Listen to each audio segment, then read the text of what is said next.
అవును సార్, ఆ మర్డర్ జరిగిన వెంటనే శివప్రకాష్ రెడ్డికి తెలుసు. ఆయన ఉద్దేశపూర్వకంగానే అవినాష్ రెడ్డి ప్రచారానికి పోతుంటే ఫోన్ చేసి అవినాష్ రెడ్డిని సంఘటనా స్థలానికి వెళ్ళమని చెప్పి అప్పటి వరకు లెటర్ విషయము అవినాష్ రెడ్డికి చెప్పలేదు. అక్కడ మర్డర్ జరిగిందన్న సంగతి వీళ్ళకి తెలిసి ఆ విషయము చెప్పలేదు. పైగా ఈ గుండెపోటు అని అవినాష్ రెడ్డి ప్రచారం చేశారంటున్నారు కదా, ఆయనగా సార్ ప్రచారం చేసింది శివప్రకాష్ రెడ్డి ప్రచారం చేశాడని ఆదినారాయణ రెడ్డి గారు చెప్పారు.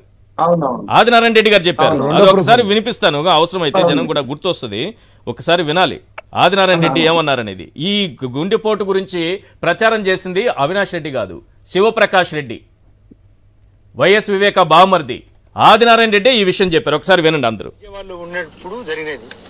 ఆ రోజు నేను నాతో పాటు శేఖర్ రెడ్డి అని మా కజిన్ ఒక ఆయన కాంట్రాక్టరు, శివప్రకాష్ రెడ్డి వివేకానంద రెడ్డి గారి యొక్క సొంత బావమర్ది ఫోన్లో దొరికినప్పుడు నేను చెప్పిన మాట సారీ చెప్పిన. బాధాకరంగా ఎందుకు నా ఎట్లా జరిగిందంటే, ఆయన ఎక్కువ సిగరెట్ తాగేవాడని, స్టంట్ వేసినారని, వామిటింగ్ వలన జరిగిందనే విషయం చెప్పిన తర్వాత వాళ్ళ కొడుకు కూడా నాతో మాట్లాడితే అదే విషయం చెప్పినాడు. Very simple. ఇంకొక సబ్మిషన్ ఇక్కడ ఉంది, వెరీ సింపుల్. ఈశ్వర్ ఒక సబ్మిషన్ ఇక్కడ.